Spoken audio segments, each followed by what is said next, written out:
कई जीत बाकी हैं, कई हार बाकी हैं, अभी तो जिंदगी का सार बाकी है। यहां से चले हैं नई मंजिल के लिए, यह तो एक पन्ना था, अभी तो पूरी किताब बाकी है। नमस्कार। जैसा कि आप पीछे देख रहे हैं कि परीक्षा के अंतिम दिनों की क्या हो रणनीति, यहां बहुत सारे विद्यार्थी हैं आगे आने वाले दिनों में पीएससी की परीक्षा देने वाले हैं। 14 मई, 21 मई, 28 मई, 3 दिन, 3 बड़े बड़े पेपर। 14 मई यूपीपीसीएस, 21 मई एमपीपीसीएस, 28 मई यूपीएससी का महासमर। क्या करें कि हम अपनी मंजिल को पा सकें, हम अपनी पीटी पास कर सकें? अंतिम दिनों में हमें क्या करना चाहिए? बहुत सारे विद्यार्थी हैं जो मुझको कॉल करके पूछते हैं, मैसेज करके पूछते हैं कि सर क्या करें, सब भूल जा रहे हैं, कुछ याद नहीं है, कुछ भी उठाते हैं, कुछ भी पढ़ने के लिए देखते हैं तो लगता है यार ये भी नहीं पढ़ा, ये भी नहीं पढ़ा, कैसे कवर होगा? तो उन सभी के प्रश्नों को लेकर आज मैं आपके सामने आया हूं। आज हम उन सभी प्रश्नों की चर्चा करेंगे जो आपके मन में है या मेरे मन में है। मैं आपको वो चीज बताऊंगा कि हम क्या करें। सबसे पहला कि बहुत ही कम दिन बचे हैं। यदि देखें यूपीपीसीएस के लिए केवल 9 दिन, एमपीपीसीएस के लिए 14 दिन। कैसे करेंगे? सबसे अच्छा और सटीक आपको रामबाण मैं बताऊं तो अब पढ़ने की आवश्यकता नहीं है। सोच रहे होंगे क्या कह रहे हैं, पागल तो नहीं हो गए हैं कि पढ़ने की आवश्यकता नहीं है? हां, नया पढ़ने की आवश्यकता नहीं है। अगर आप सोच रहे हैं कि कोई मित्र जो कुछ नया पढ़ रहा है हम भी पढ़ लें, तो नहीं, अब आपको नया पढ़ने की कोई आवश्यकता नहीं है। जो आपने पढ़ लिया है उसी को आप रिवाइज कीजिए, उसके एमसीक्यूज लगाइए, प्रीवियस ईयर के क्वेश्चंस लगाइए। ज्यादा लोड लेने की आवश्यकता नहीं है, टेंशन नहीं लेना है, चिंता नहीं, चिंतन कीजिए कि हमारी कहां गलतियां हो रही हैं, कौन सा पोर्शन हमारा कमजोर है। यदि मैं आपको एक उदाहरण के साथ समझाऊं तो आप यदि यूपीएससी की बात करें तो मध्यकालीन भारत से बहुत ही कम प्रश्न पूछे जाते हैं, 1 या 2 प्रश्न। तो मैं यहां आपसे एक बात यह कहूंगा कि मध्यकालीन भारत पर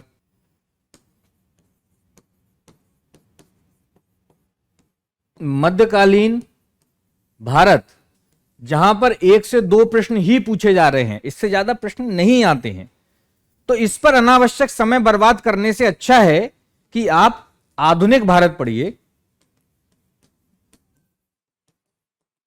जहां से ज्यादा प्रश्न आने की संभावना है। करंट अफेयर्स पढ़िए। लोग पूछते हैं करंट अफेयर्स कितना? अब ज्यादा पढ़ने की आवश्यकता नहीं है। जो पढ़ लिया है आपके शॉर्ट नोट्स होंगे, उन शॉर्ट नोट्स को पढ़िए, क्विक रिवीजन कीजिए। बड़े बड़े खंडों को पढ़ने से अच्छा है कि छोटे छोटे खंडों में आप बांटकर अपनी तैयारी को पूर्ण कीजिए। कारण यह है कि समय कम है और सिलेबस बहुत ज्यादा है, पाठ्यक्रम बहुत ज्यादा है।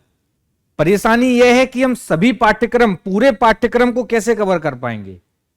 तो नहीं, आप यह देखिए कि पिछले वर्षों में सबसे ज्यादा प्रश्न कहां से पूछे गए हैं, किस टॉपिक से पूछे गए हैं, टॉपिक कवर कीजिए। जब आप टॉपिक कवर करेंगे, पुराने प्रीवियस ईयर के क्वेश्चंस लगाएंगे, एमसीक्यूज लगाएंगे, टेस्ट सीरीज लगाएंगे, तो संभावना यह है कि आपके क्वेश्चंस जो हैं वो हिट करेंगे। यदि उस चैप्टर से संबंधित, उस अध्याय से संबंधित यदि कोई प्रश्न आता है तो वो आपका गलत नहीं होना चाहिए। यदि आपने पढ़ा है तो वो क्वेश्चंस आपका गलत नहीं होना चाहिए।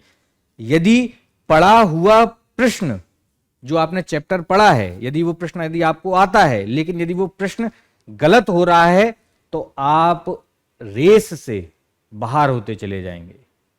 तो कोशिश कीजिए कि वह प्रश्न गलत ना हो जो आपने पढ़े हैं। जो आपने पढ़ा ही नहीं है उस पर अनावश्यक दबाव लाने की आवश्यकता नहीं है। जो प्रश्न आपको नहीं आ रहा है, हो सकता है कि वो किसी को ना आ रहा हो। साथ ही यदि आपको एक ट्रिक बताएं जिसको हम तुक्का लगाते हैं, कहते हैं कि तुक्का हमारे सही नहीं लगते हैं, बहुत से लोग कहते हैं कि हमारे तुक्के सही लग जाते हैं। तो यहां तुक्का कुछ कोई कंसेप्ट नहीं है, कोई प्रणाली नहीं है कि भैया ये तुक्का प्रणाली जो है वो हमें बता दीजिए। तुक्का प्रणाली कुछ नहीं होता है। एक चीज आप ध्यान रखिए कि जब आप एग्जाम हॉल में बैठे होंगे, प्रश्न को जब आप पढ़ रहे होंगे, तो आपका दिमाग में जो सबसे पहले आंसर हिट करे 99% वह आंसर सही होता है। लेकिन यदि आपने उस प्रश्न पर थोड़ा भी विचार किया तो मैं 99% की गारंटी देता हूं कि वो प्रश्न आपका हमें गलत हो जाएगा। तो इसलिए यदि कोई प्रश्न आप पढ़ रहे हैं और यदि आपने वह प्रश्न से संबंधित कोई विषय वस्तु आपने नहीं पढ़ी है, और यदि पहले ही पढ़ने के साथ ही कोई आंसर आपको हिट कर रहा है, तो कोशिश कीजिए कि आप उसको लगा दें। 99% वह आपका सही होगा। विद्यार्थियों का अगला प्रश्न होता है कि सर रिकॉल करते हैं तो चीजें याद नहीं आती, भूल रहे हैं। तो मैं आपको एक बात बता दूं कि यदि आप चीजों को भूल रहे हैं, इसका मतलब है कि आपका दिमाग जो है वो एकदम सही काम कर रहा है। मेरा विश्वास कीजिए आप कि जब आप एग्जाम हॉल में बैठेंगे तब आप कोई भी चीज रिकॉल करेंगे वो बहुत जल्दी रिकॉल होगी। एग्जाम हॉल में सारी चीजें आपको याद आ जाएंगी।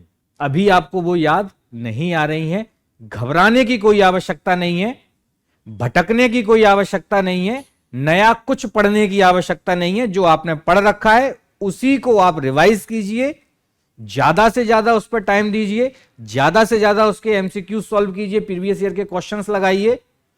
दूसरी चीज एक और, जो इस खेल में, इस महासमर में सबसे ज्यादा लोग उससे ग्रसित हैं, वो है कि दूसरे विद्यार्थियों के साथ में बैठ के पढ़कर वह कहते हैं कि आज हमने ये पढ़ लिया, हमने ये खत्म कर लिया, ये खत्म कर लिया, और उसी प्रेशर में आप भी खत्म हो जाते हैं कि यार मैंने तो ये भी नहीं पढ़ा, मैंने ये भी नहीं पढ़ा, इसने तो ये भी पढ़ लिया। हो सकता है कि उसने ना पढ़ा हो और वो आप पर दबाव बनाने के लिए ऐसी बात कह रहा हो। तो इसीलिए अंतिम समय है, अंतिम घड़ी में आप किसी की बात ना सुनिए, जो आपने पढ़ रखा है उसी पर फोकस कीजिए, साथ में एमसीक्यूज ज्यादा से ज्यादा लगाइए और चिंतन कीजिए, चिंता नहीं। मैं आपको एक चीज और बताऊं, यदि आप चिंता और चिता लिखते हैं तो उसमें केवल अंकी बिंदी का अंतर है। तो इसलिए चिंतन कीजिए, चिंता नहीं।